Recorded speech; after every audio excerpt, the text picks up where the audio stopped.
You look fine, but you're not fine. And that's exactly what we're here to talk about. Welcome to Fine, But Not Fine, the podcast about navigating rare disease, healthcare battles, and the messy reality of chronic illness.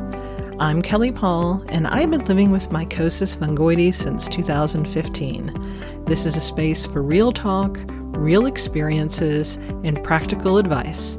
Because surviving is one thing, but figuring out how to actually live, that's the hard part. Welcome back to Fine But Not Fine.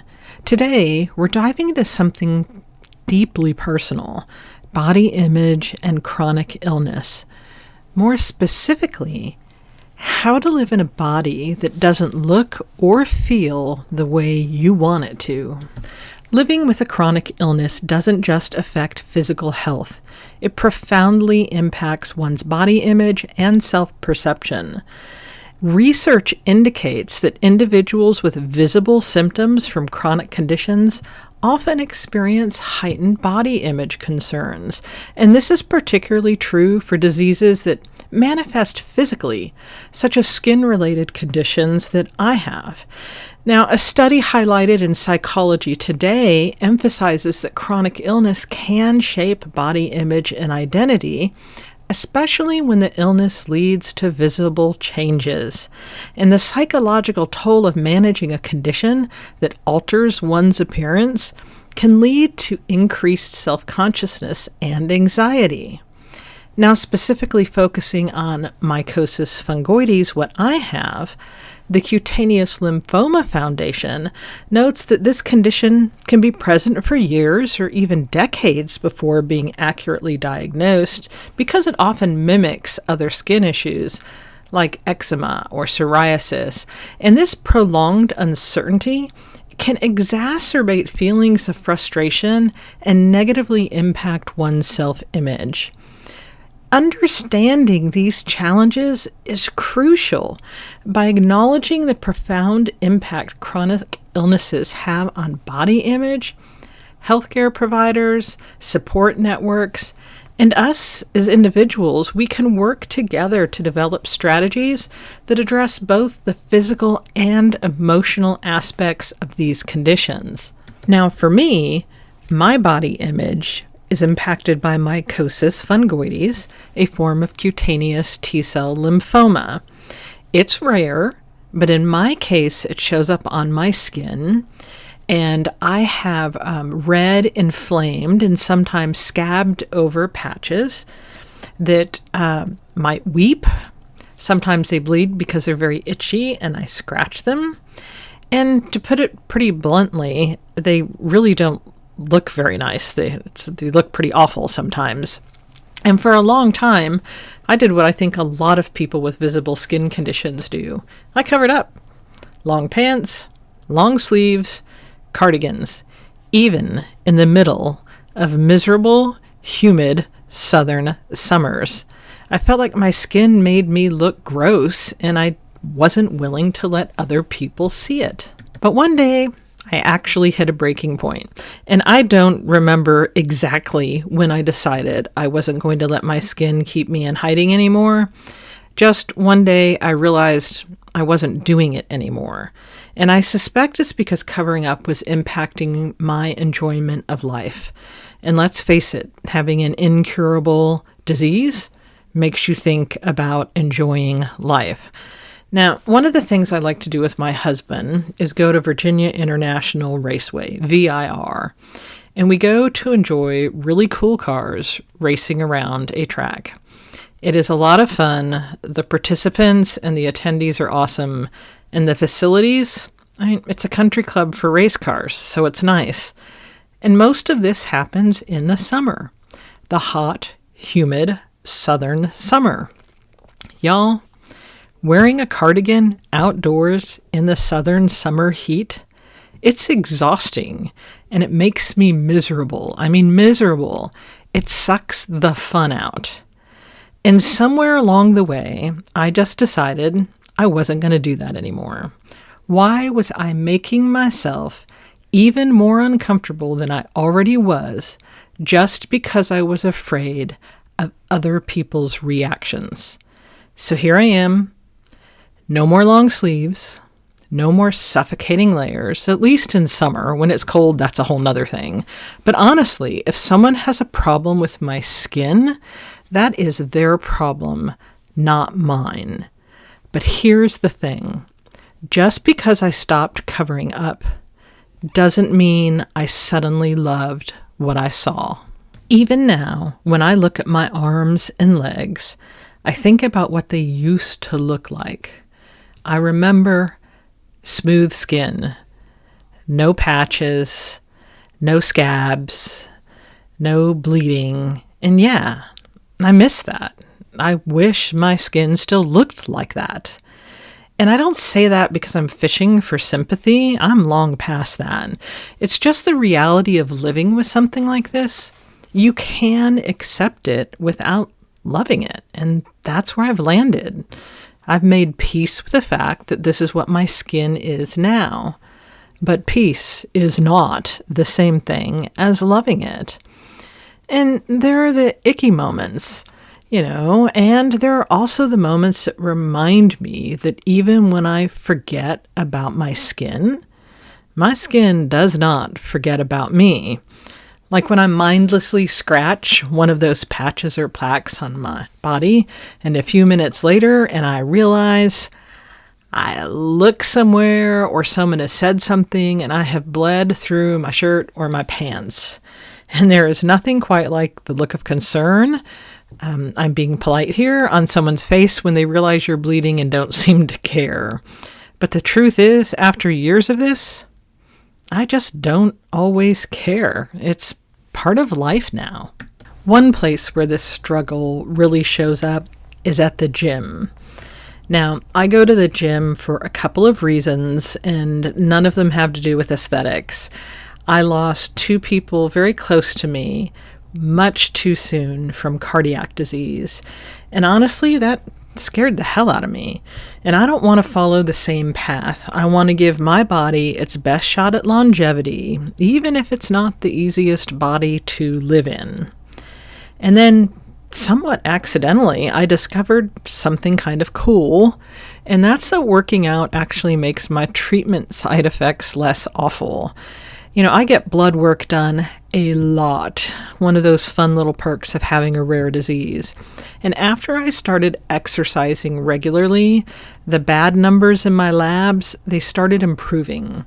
High cholesterol, bad liver function, all those markers that we track dropped, and in double-digit percentages. Now, don't get me wrong, I'd still rather not need monthly blood tests, but I will say this, at least they gave me cold, hard proof that working out was actually helping. But it's not just the physical part of it. The gym really is a mental reset for me. I walk in stressed, overwhelmed, frustrated, and when I walk out, I have a different perspective. The things that felt massive before feel smaller. The stress doesn't sit as heavy. My mind is clearer and my outlook is better. Because the gym is one of the few places where my body and I aren't really at war. That said, I do have additional logistics of working out with my skin. Because of my patches, I have to be hyper aware of infection risks, which means I have to clean every machine before I use it in addition to afterwards, because I can't afford to pick up bacteria that could turn it into a skin infection. And now the gym I go to isn't your typical gym. It's not some chain. There's not loud music. You don't have people with their cell phones out having conversations or recording their workouts, right? It's actually a fitness center run by local hospital. And their entire focus is health. And many of the members are there through the Silver Sneakers program, which is a fitness benefit covered by, I think it's like a Medicare Advantage type insurance. And others are there because they've had a cardiac event and they're working to regain their strength. Some are going through cancer treatment or living with another chronic illness. And others, are just regular members or hospital employees who want a space that aligns with their values. To even join, I had to get doctor approval and disclose my medical conditions to the team at the gym so that they would have it in case of a medical emergency. And the people that work there, they're not just fitness instructors, they're exercise physiologists and specialists, each with at least a bachelor's degree in their field. And they help the members there. They'll take blood pressure. They're doing a lot of rehab type of work, and they understand the medical needs that their members have when they're there to work out. And part of what makes this place really special is the community. People aren't just working out in their own little world. They know each other's names. They introduce themselves to each other. They check on each other. And it's a space where the goal isn't necessarily looking a certain way. It's really about staying alive, staying mobile, and staying independent. And for someone like me dealing with a visible condition, it's a safe space. I don't have to explain myself. No one gives me weird looks. Everyone understands in some way what it's like to be navigating health challenges. Or if they do ask questions, it's really in the interest of education and learning.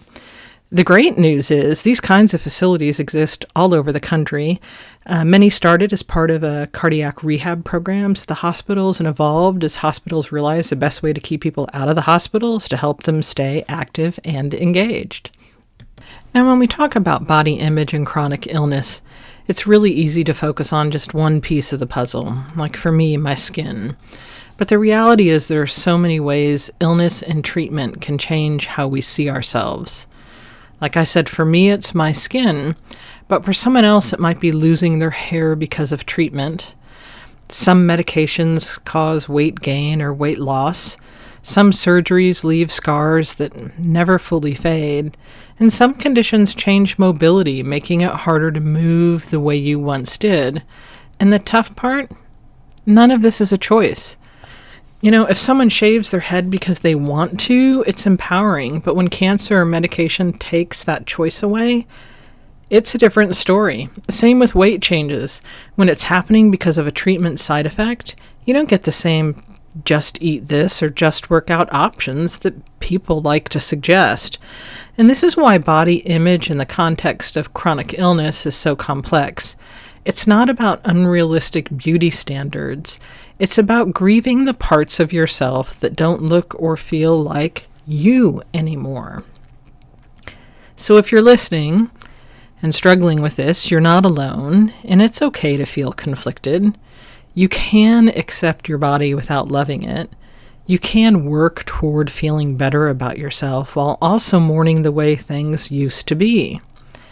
What matters most is that you give yourself grace, because living in a body that doesn't feel like yours is already hard enough without piling on guilt or shame.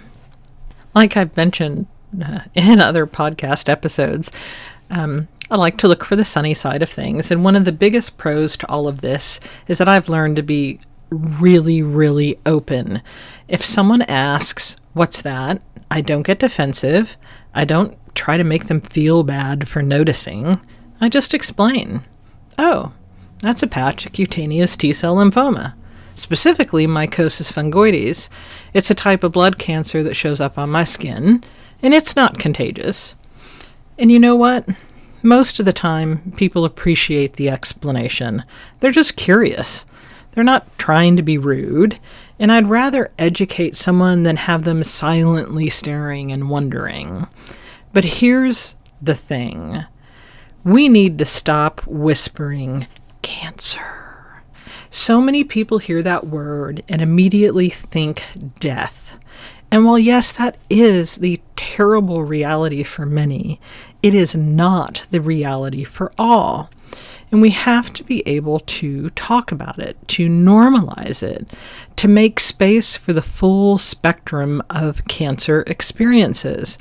Because cancer isn't just the big, dramatic diagnoses like you see in movies.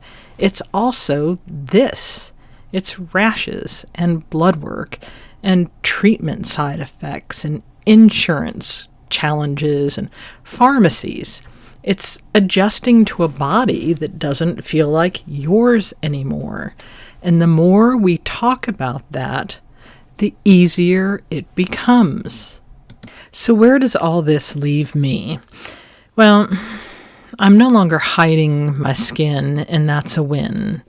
And I've accepted for today that this is my body, another win. But I don't love it. I don't always like it. And some days, yes, I wish I could go back. But you know what? Some days, after more than a decade of this, I just don't think about it at all. It's a process, and I'm still in it. If you're struggling with your own body image, whether it's because of a rare disease, a chronic condition, or just the way life has shaped you, you're not alone. And it's okay to be in the middle of figuring it out. And if you have any thoughts on this, I'd love to hear them. Thanks for listening, and remember, it's okay to be fine, but not fine. Thanks for listening to Fine, But Not Fine. If this episode resonated with you, subscribe so you don't miss what's next. And if you got a story, question, or just need to vent, reach out. I'd love to hear from you. Until next time, take care and keep on going.